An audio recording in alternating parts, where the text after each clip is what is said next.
I have an issue with the fact, if nothing else, is this representative of what we want our police force to be about? To where they have jocularity, where they want to show, just because this person may have committed an offense, still is a human being. And then we're so inhumane that we're going to sit there and show a video to somebody, and probably real loud about it, of an individual being shot. And I have problems.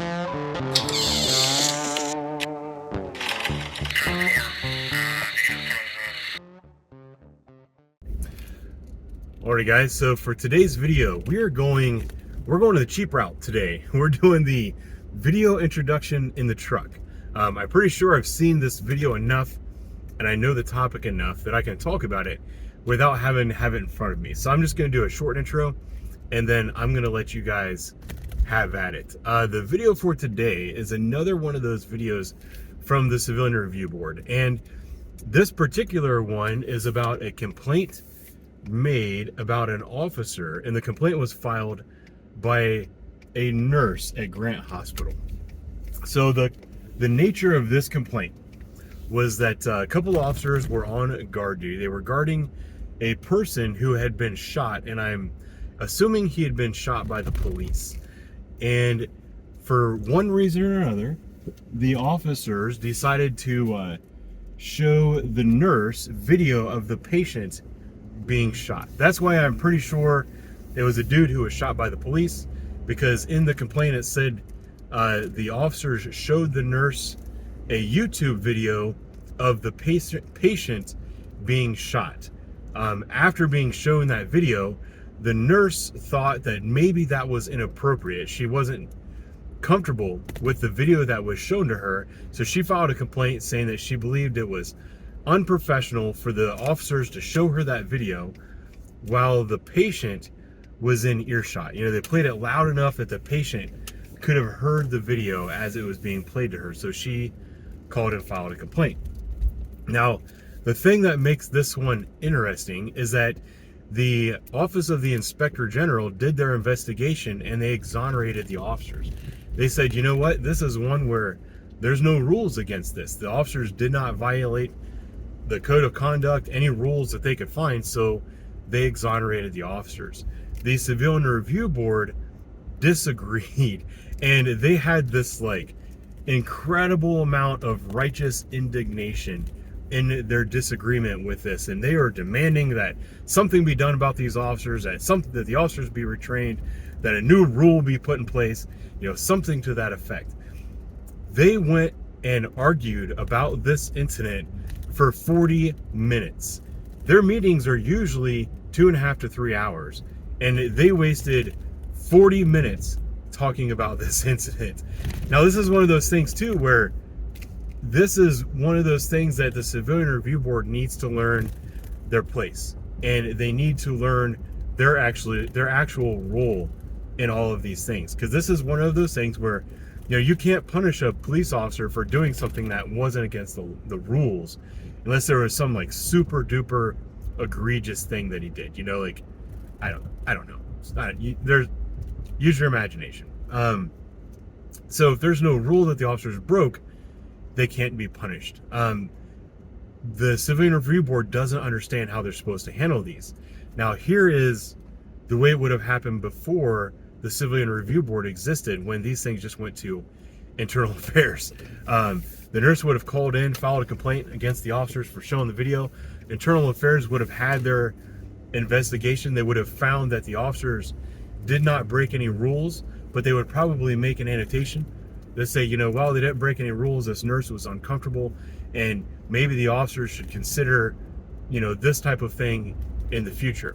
Then that packet would get sent to the officer sergeant, it would go to the lieutenant, the commander, the deputy chief, everyone would have to sign off on it. Then it would be sent down to the officers for their like acknowledgement that their investigation was complete. I'm pretty sure, because I've seen things like this happen before in police work, that the sergeant would have shown the guys the result of the investigation, would have said something to them like, guys, just don't be showing videos to nurses when you're at the hospital. And it probably would have also been one of those things that the rumor mill would go around, that officers would start to hear, hey, did you hear that a couple guys over on this precinct got hemmed up because they showed a nurse a YouTube video of their patient being shot? That word would have spread around and everybody would have gotten the word, listen, don't do that kind of stuff when you're on guard duty. You don't need to do some kind of like official making a new rule, punishing somebody, all of these things. A lot of these kind of problems are self-correcting problems. This is something that the Civilian Review Board doesn't understand. And it's also like this, the police reform crowd doesn't understand. They think that if there isn't a law or some kind of mandate or something pushed down, that no change is going to happen. They're completely oblivious to the type of change that naturally occurs in a police department over time, simply based on things that we learn, based on things that didn't go well, or based on complaints that might come in that we decide are, you know what, that's easily avoidable. Now, the other thing I want to say before I play the part from the Civilian Review Board is, you have to remember too that when we're at these hospitals all the time. We have a pretty good relationship with the nurses, a pretty friendly relationship with the nurses.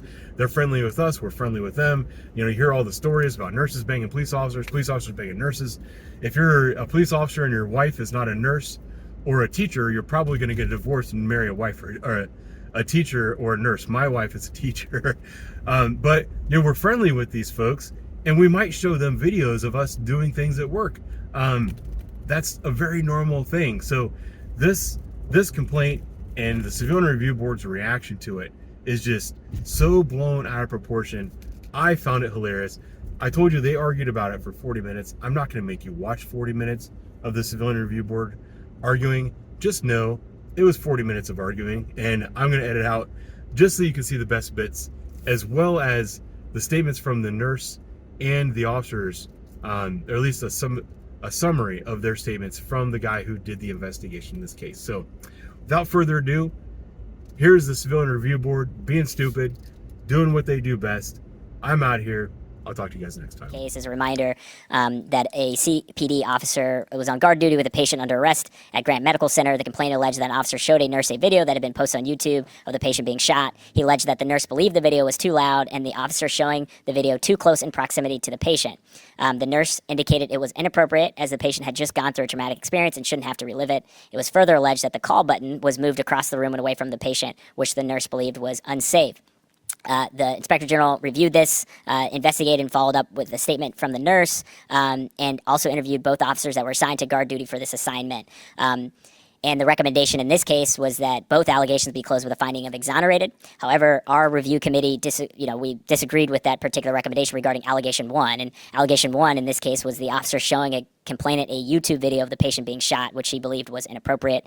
And so our committee felt that those actions seemed to rise to the level of misconduct, and so we recommend that allegation one be sustained.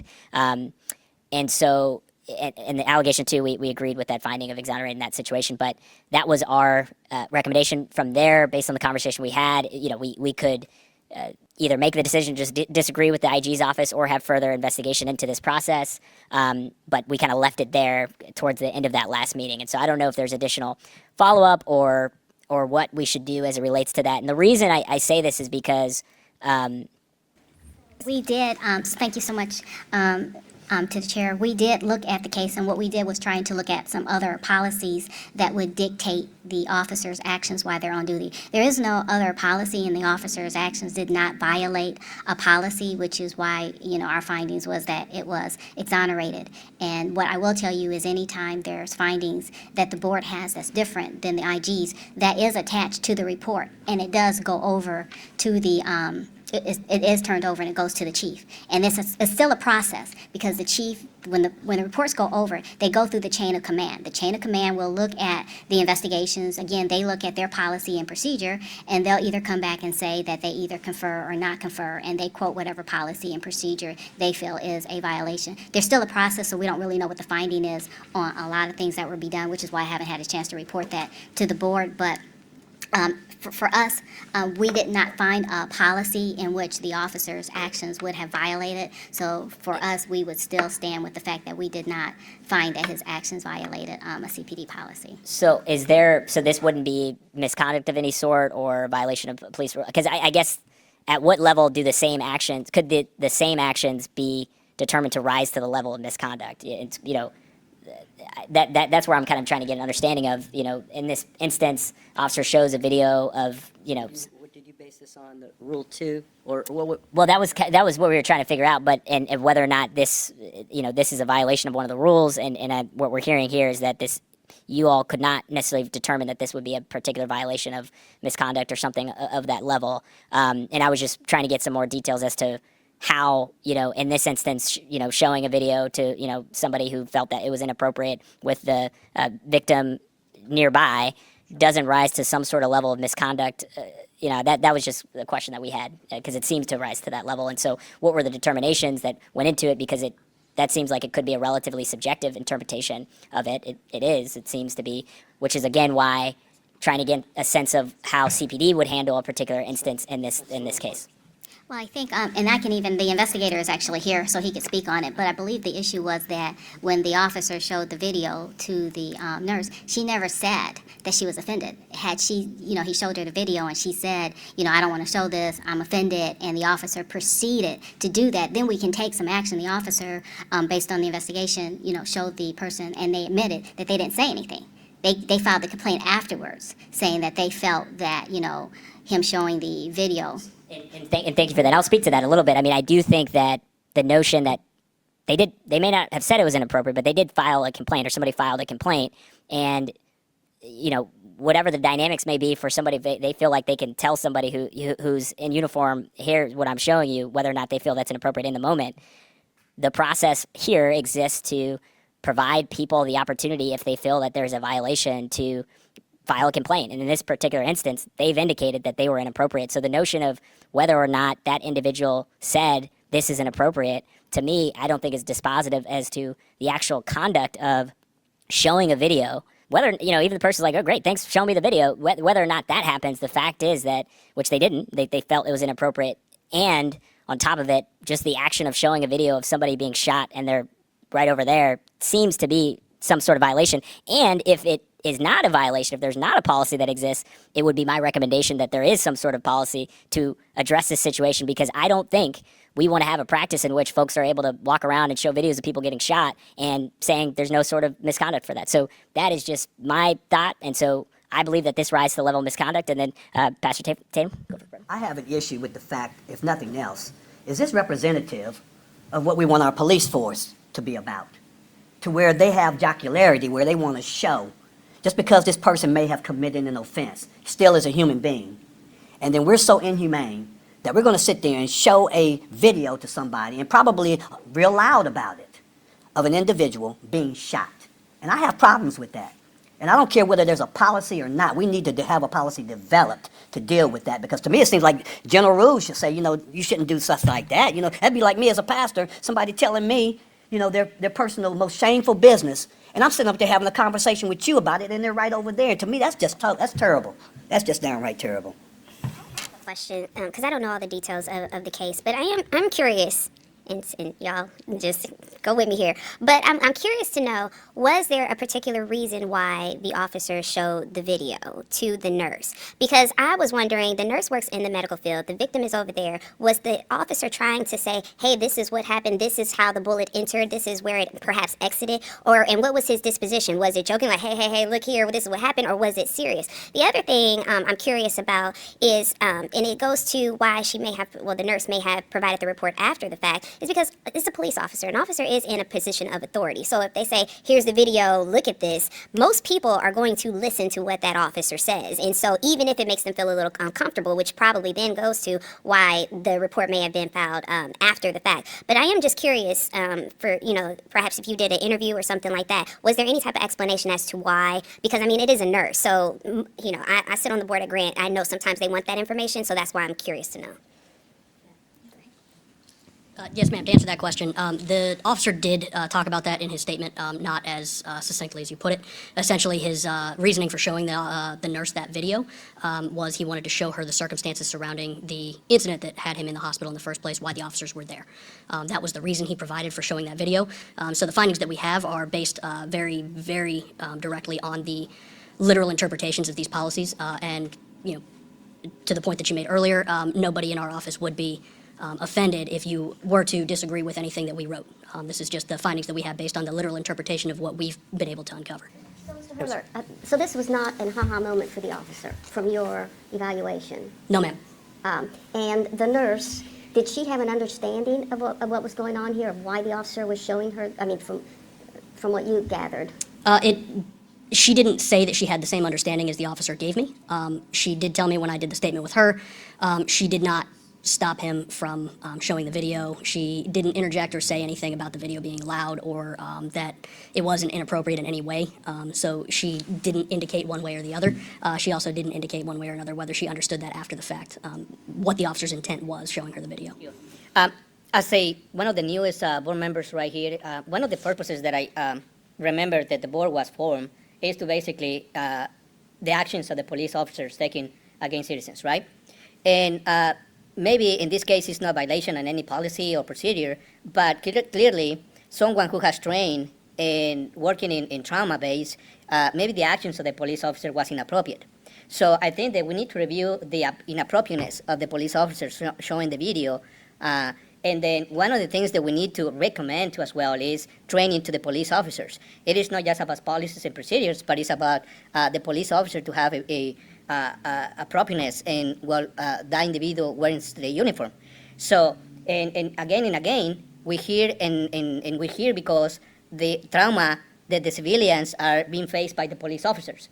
So again, to hear this is one of the very unique cases right here that probably is not policy or process violation, but it is inappropriate.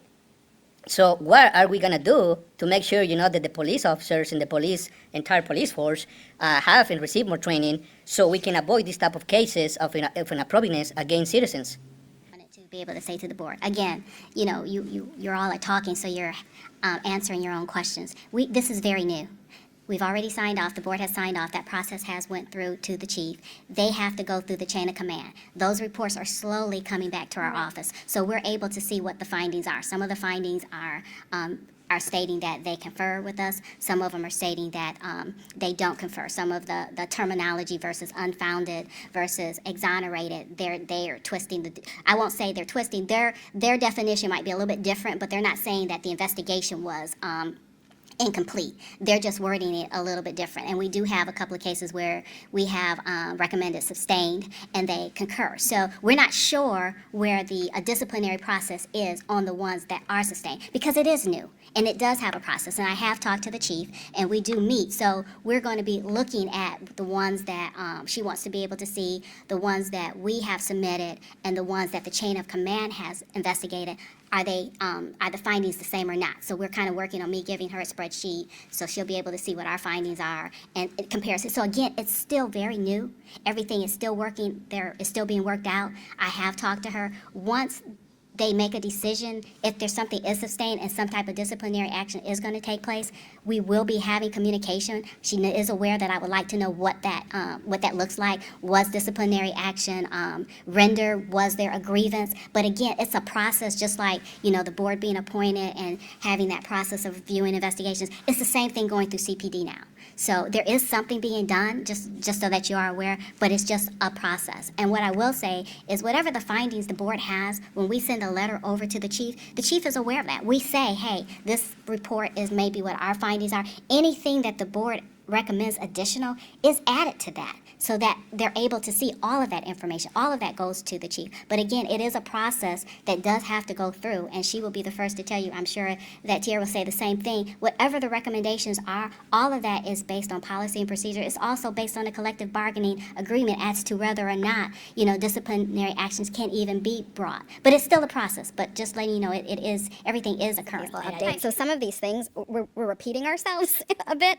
So just to remind us that I did let everyone know these are the things I'd be asking to happen in the next few months. And so they will be, but they haven't happened yet.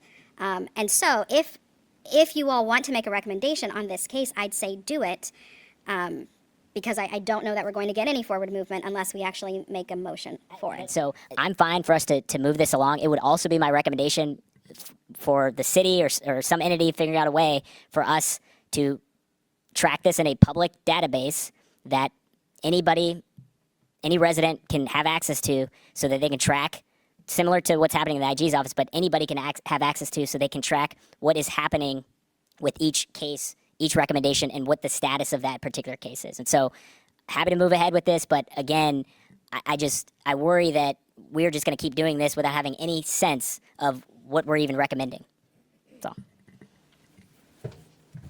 So with that said, in this particular case, if our recommendation for our subcommittee is we believe it was a violation, that it rises to the level of misconduct, and so do you have? I'll ask my question after you're finished. Okay. That's what we believe. Is Let's add there a to the directive attachment. or rule or policy that you're going to refer to that was violated?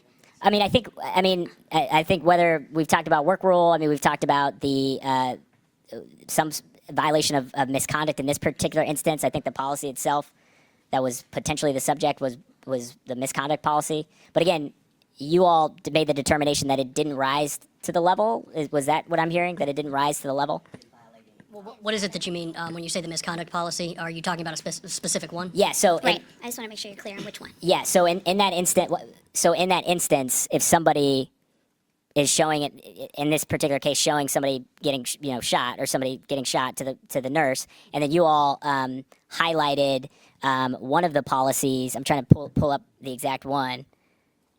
Again, just based on the conversation we just had, whether I can point to a specific policy that I don't know how that helps. To me, I think it would help. So I'm just going off of what our subcommittee does sometimes, because we don't always agree with the findings of the IG's office. And then when that happens, we will either say something like, we'll either identify a work rule or something like that, or we will simply say this was just a bad decision on behalf of the officer, and we think this should be reviewed, or some policy, or they should establish a policy to provide some guidance to officers. Did you all think about doing anything like that as you were reviewing your? Because on the investigation review sheets, which you all use them, there actually is a section down. Good job. There's a section down there that actually says, do you agree? And it has you put some comments. And if you disagree, what would that disagreement be? And what are your recommendations moving forward? And so I think that'll help put a little bit of context around it. So no. A policy or procedure. This I would would be- go through each one and just make sure you have a policy or procedure that you are going to motion that the board sustain a finding of misconduct on. This would be CBD Directive 101 Rules of Conduct for this instance. As noted here, IG's office finds that it does not rise to the level. I don't know, somewhere to put in the notes that I think it does rise to that level, and that our subcommittee came to that agreement. And so we believe that should be sustained for allegation 1, exonerated for allegation 2, which was also the recommendation of the Department of Inspector General. And so we would, I know we talked about how we actually motion this. I think we have to motion it separately. I'm not sure what we made the decision. You're not adding a new complaint. You're just Okay. disagreeing with the finding. It can be one motion. Okay, I'd like to make a motion for case number 230154 for sustained for allegation 1, which we believe is a violation of police rules misconduct 101, and which is in conflict with the Department of Inspector General determined, and a motion or exonerated for allegation 2, which is the recommendation of the Department of Inspector General.